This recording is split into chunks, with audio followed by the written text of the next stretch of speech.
What's going on? What's going on? What's up, guys? It's Daniel and Carolyn here to That's talk right. to you about 50 Shades Darker. Yeah, 50 Shades Darker. Real dark. Because we got a girl in the background doing some weird stuff. Like, hey, she appeared 1 minute, the next minute, gone. I don't know if we got 50 Shades of Darker, the sequel to 50 Shades of Grey, or the scary movie version or of that already scary room that they had that innocent little girl in. Sight.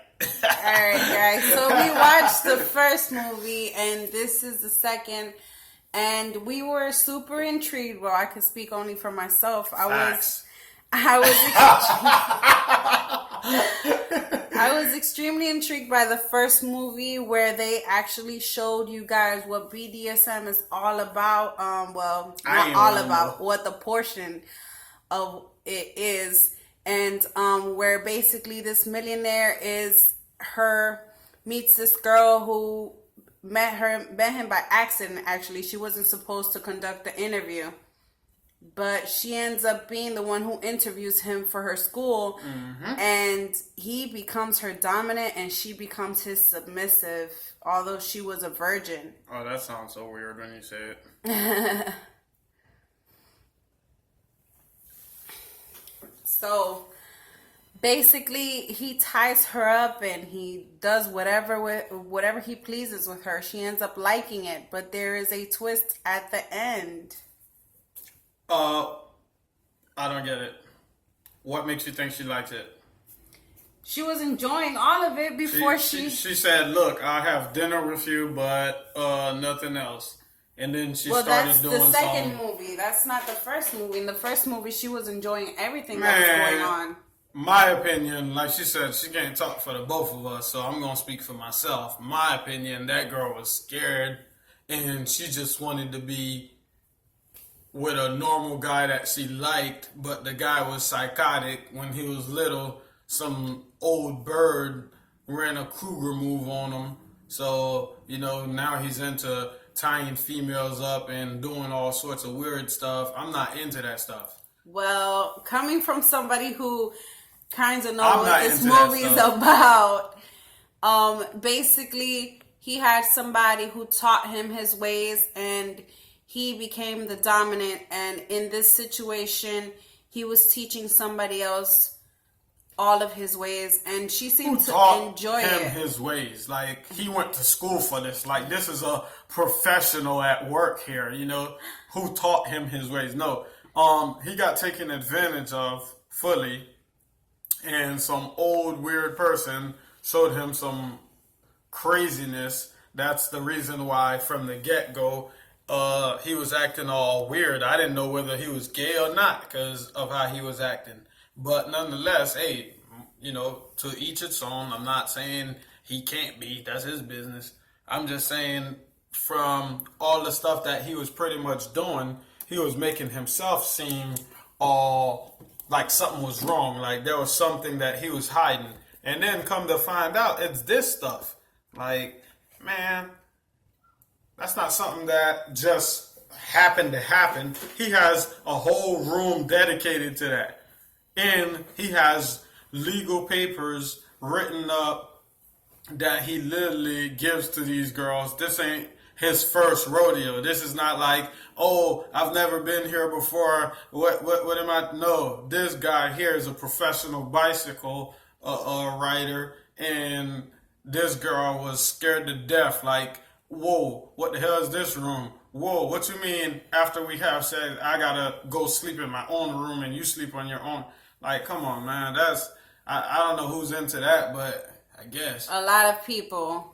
Coming from somebody, he speaks a lot, but he's interested in the second movie that's coming out. He enjoyed the first movie. I'm definitely interested in seeing the second movie. But I watched the first movie about more than 8 times, and I'm super excited about the second movie. It seems like in the first movie, she went ahead and she left, and it left us all as, oh my God, what is going on? Why would she leave after going through all of this?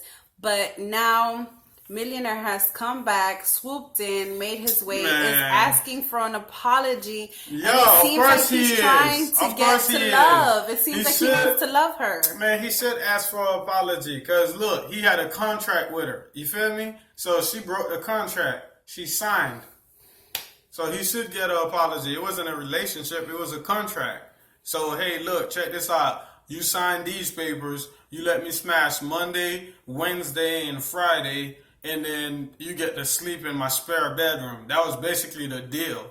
So if she wanted to be his concubine, basically, she would get a room in the house. And, you know, that was pretty much the extent of their relationship. She couldn't show no kind of anything else towards him. Like, That's not what was going on. that was what was going on when I watched it. He has his set ways, and just like every couple who practices BDSM, he has his I don't know any couples. He has his set of rules, and he went ahead and made her sign a contract just basically for privacy for her. So you're not to tell telling me anyone that else. people who does this kind of BDSM thing sign contracts with each other? Not all of them, but some of them, yes. Why?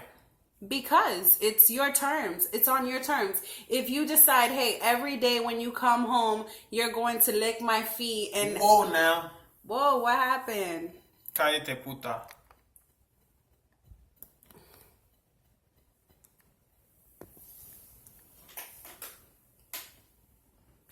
Okay, back at it. So, like I was saying, if you decide every day that when I come home, you want me to lick your feet and that will make you happy for the rest of our lives, and I have to do everything for you, and I agree, then that's our life. No one can tell us how to lead our life. Nobody could tell us what you like and what I'm willing to comply to. So basically, that's what this relationship was all about. But it seems now that Mr. here is willing to go ahead and... Who the hell is Mr. Gray is willing to go ahead and submit. Well, he's not submitting because he is always a dominant, but he is willing to let himself love, and that's what she thinks until something mysterious happens and we see a new girl in the background.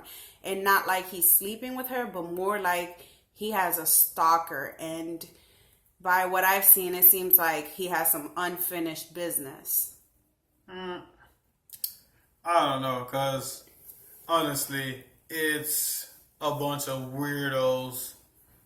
She's appearing in the bedroom, but she's not really there. I don't know what that's about. If she's got the quickest feet on the planet or she knows how to teleport. I'm not sure what it is that they're trying to portray with that.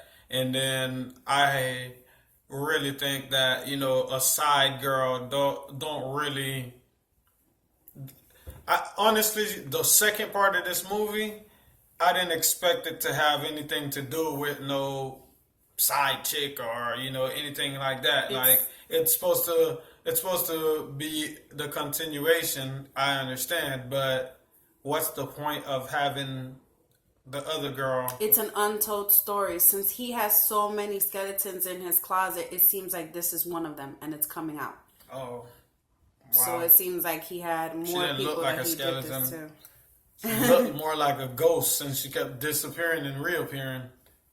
But all right then. We're super excited to see this movie, you guys. It comes out on Valentine's. Perfect date to go see this. So make a date with your loved one if you're interested in all of this. Yeah, that's not gonna be too many people. He and I are going to the movies to go watch this because we're super interested. I'm super interested.